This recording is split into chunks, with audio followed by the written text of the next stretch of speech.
What if the real secret to Alex Hormozi's $100 million empire is something he's not telling you? In this video, I'll expose the biggest lies in his get-rich blueprint, reveal the one thing that actually gets results, and give you a simple test to measure your own grit. I've analyzed countless hours of his content and studied the real data behind true success stories, like James Dyson's 5,126 failures, to reveal what everyone else is missing. As a bonus, I'll uncover how Hormozi's famous donate 200 books stunt was a pyramid scheme style manipulation, not an act of genius marketing. The fantasy of Hormozi's $100 million blueprint is built on a lie. It's not the secret to success, his grit is, which is defined as courage and determination, and crucially, despite difficulty. Sure, the book dives into irresistible deal-making tactics, but that's like crediting the actual recipe for a chef's Michelin star while ignoring the years of burnt pans, late nights, and the relentless pressure of a packed dinner service. Hormozi treats determination as a mere footnote, despite it being the primary driver of his success. Reading these money methods won't magically build you an empire. It's just procrastination in paperback form, a very bright green paperback form.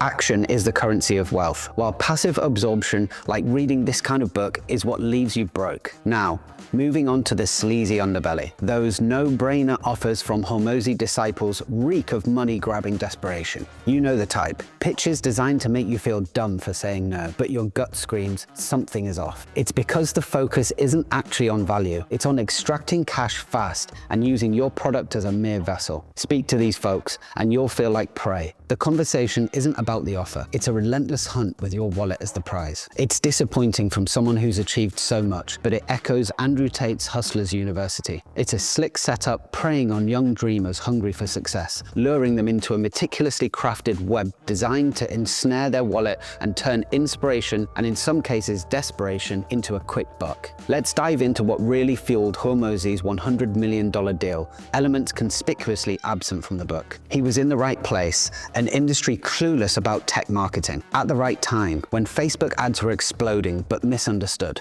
His education and early work experience provided him with a high-power gear. Then he hammered away for years, through failures and doubts, until success cracked open. Unyielding grit and perseverance was what boosted his odds massively. Studies like Hussein Al-Issa's 2020 research on entrepreneurs show consistency of interest lifts success by 41% and perseverance of effort by 37%. His deal-making smarts were only a tiny fraction of what truly made him successful. But a book titled Grind for Years, Risk Failure Daily, and Maybe Win If You Don't Quit doesn't sell, so he spun a far more marketable tale. And here's where things get interesting. Even his record-breaking book sales were a clever con, not pure genius. That donate 200 books strategy wasn't a selfless act, it was clever manipulation. It was a pyramid-style scheme that leveraged his followers' desire for status, convincing them that buying hundreds of copies and then giving them away would make them look like rock stars. The goal wasn't about providing readers with value.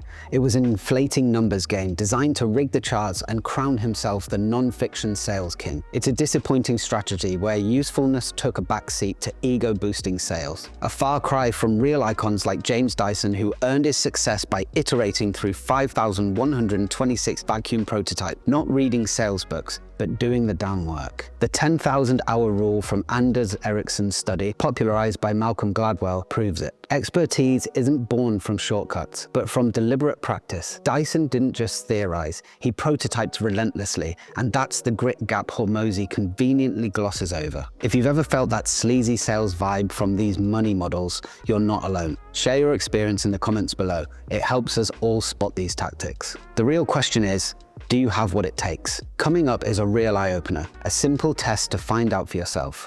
But first, forget the books. Here's the dead simple framework to cultivate the kind of grit that truly builds an empire. Step 1, commit to consistency. Pick one pursuit and lock in.